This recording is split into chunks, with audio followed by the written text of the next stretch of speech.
સૌએ 2009, 2014, 2019 ના ત્રણ વખત મને સાંસદ તરીકે ચૂંટીને મોકલ્યો છે. તે બદલ પણ હું સાવરકુંડલાના શહેર અને ગ્રામ્યના કાર્યકર્તાનો ખૂબ ખૂબ આભાર માનું છું. અને સાવરકુંડલા તો મારું પોતીકું છે કે આજે 35 થી 40 વર્ષથી હું આ સાવરકુંડલાની સાથે જોડાયેલો ત્યારે સાવરકુંડલાનો એક કાર્યકર્તા, સાવરકુંડલા શહેર હોય, સાવરકુંડલા ગ્રામ્ય હોય, તમામ કાર્યકર્તાઓ સાથે એક પારિવારિક અને પરિવારનો સંબંધ છે. ત્યારે સાવરકુંડલાના કાર્યકર્તાઓ માટે નહીં કે સમગ્ર અમરેલીના કાર્યકર્તાઓ માટે, બધાની માટે હજી પણ હું તમારી માટે ગમે ત્યારે રાતના 2 વાગે પણ તમારો ફોન હોય, તમારું કામ હોય તો તમારી માટે કાયમિક રીતે જોડાયેલો છું અને રહેવાનો છું. તમે કોઈ ચિંતા નહીં કરતા, તમે કોઈ પ્રકારની કોઈ ટેન્શન, કોઈ ચિંતા નહીં કરતા. ગમે તેવું કામ હશે તો રાતના 2 વાગે પણ તમારું કામ થશે. અને બીજું કે ઘણું મને કહેવામાં દુઃખ થાય છે, પણ ના છૂટકે મારે કહેવું પડે. કોઈ પણ કાર્યકર્તાને, ભારતીય જનતા પાર્ટીનો કાર્યકર્તા ઊભો કરતા 10 વર્ષ લાગે. એ કાર્યકર્તાને તોડવામાં ખાલી 5 મિનિટ લાગે. તો આવી કોઈ પણ કાર્યકર્તાને તોડવાની કોશિશ ન કરે, કોઈ પણ ધમકી આપી નહીં. કારણ કે કાર્યકર્તાની પાછળ અમે બેઠા છીએ. એટલે ભારતીય જનતા પાર્ટીના કાર્યકર્તાને ચિંતા કરવાની જરૂર નથી. ઘણાને ધમકીઓ આપતા હતા, આમ નહીં કરો તો આમ કરી નાખશું, આમ નહીં કરો તો આમ કરી નાખશું, આમ નહીં કરો તો તમને આમ કરશું, તમને પોલીસ. આ જિલ્લામાં પોલીસ છે ને, એની અમને ખબર છે કે બધી અમારા તાકાત છે. એટલે પોલીસની ધમકી મહેરબાની કરીને કોઈ કાર્યકર્તા નહીં આપવું. અને કોઈ પણ કાર્યકર્તાને આપણે પાર્ટીના કાર્યકર્તાઓ છે, આપણે કોઈ ખોટું કામ નથી કરવાનું, ખોટું કામ આપણે કરવાનું પણ નથી. એટલે આપણે કોઈથી ડરવાનું નથી, કારણ કે ભારતીય જનતા પાર્ટીનો આપણે ગળામાં ઠેસ નાખેલો. અને આજે જે ગઈકાલે દિલીપભાઈ નો લગભગ તો બધી જગ્યાએ તમે જોયું કે કોંગ્રેસમાંથી કે આપમાંથી સવારમાં આવે, બપોરે એમને હોદ્દો મળે, બીજે દિવસે એમને કેબિનેટની મંત્રીના પદ મળી જાય, સંગઠનના પદ મળી જાય, ધારાસભ્યની ટિકિટો મળી જાય. તો ભારતીય જનતા પાર્ટીના એક સાંસદ તરીકે તમે પાર્ટીની અંદર લો, અમને કોઈ વાંધો નથી. પાર્ટીના નિયમ પ્રમાણે આપણે લેવા જોઈએ અને લઈ આપણે સરવાળો કરવાનો છે, બાદબાકી નથી કરવાની, એ અમે માનીએ છીએ. પરંતુ ભારતીય જનતા પાર્ટીના કાર્યકર્તાને ભોગે નહીં.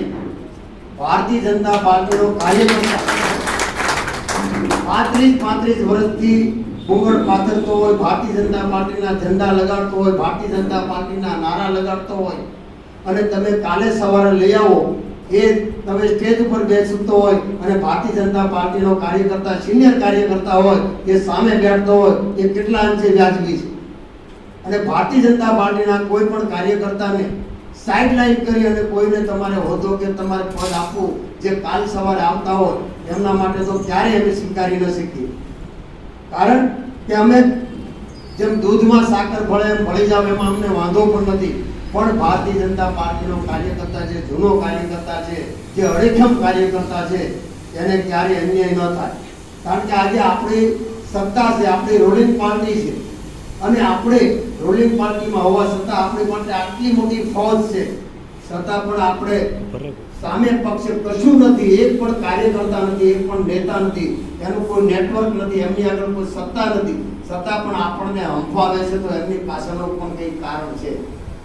એમની પાછળનું પણ કંઈ કારણ છે કે આટલી મોટી આપણી પાસે વિશાળ કાર્યકર્તાઓની ફોજ છે, આપણી પાસે આટલી મોટી સત્તા છે, આપણી પાસે બધી જ વ્યવસ્થાઓ છે, છતાં પણ આજે વિપક્ષ આપણને સંભાળી દે ત્યાં સુધી આપણે ઇલેક્શનમાં આપણે જોઈએ છીએ. તો એની પાછળ આજે કાર્યકર્તા જે આ ઇલેક્શનની અંદર ખાલી અમરેલી લોકસભાની અંદર 1.5 લાખ મત ઓછા પડ્યા છે.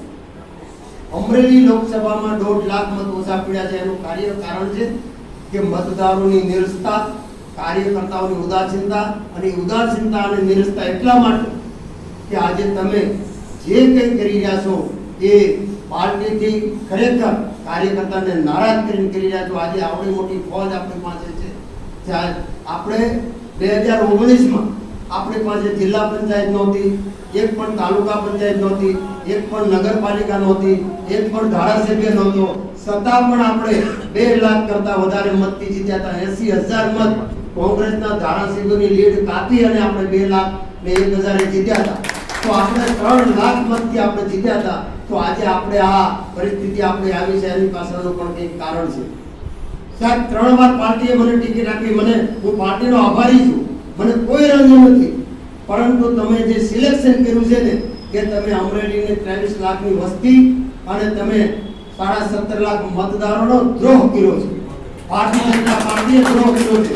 દિલીપ સંઘાણી હતા, મુકેશ સંઘાણી હતા, ડોક્ટર કાનાબાર સાહેબ હતા, બાબુભાઈ ઉંધાડ હતા, હિરેન હેરપરા હતા, કેશુભાઈ નાકરાણી હતા, કેટલા ભારતીય જનતા પાર્ટીમાં મજબૂત ચહેરાઓ હતા. તો તમારે સામાન્યમાં એક જે વાત ન કરી શકે, ગુજરાતીમાં પણ એક ઇન્ટરવ્યુ ના આપી શકે, જે બોલી ન શકે એવી વ્યક્તિને તમે ટિકિટ આપીને ભારતીય જનતા પાર્ટીના કાર્યકર્તાને તમે દ્રોહ કર્યો છે, તેમાં મને કહેવામાં જરા પણ યતિશોક્તિ નથી. અને આવનારા સમયમાં સમગ્ર જિલ્લાના કાર્યકર્તાનો હું અહીંથી મેસેજ આપું છું સાવરકુંડલાથી કે તમારો નામચંદ નારાયણ કાછડિયા અત્યારે હજી પણ જીવે છે તમારી માટે અને ભારતીય જનતા પાર્ટીના કાર્યકર્તા માટે છેલ્લા શ્વાસ સુધી હું લડી લેવાના છું. છેલ્લા શ્વાસ સુધી. એટલે કોઈ કાર્યકર્તાએ મૂંઝાવાનું નથી. હું તમારી સાથે છું અને રહેવાનો છું. આટલી જ વાત કરવી છે. અને દિલીપભાઈ સંઘાણી જે આજે ઇફકોના મોટામાં મોટી વિશ્વની જે સંસ્થા છે એના ચેરમેન બન્યા છે, એમના માટે આપણે સૌ સાથે મળી અને ફટાકડા ફોડી અને એમને ચેરમેન પદને આપણે આવકારીએ.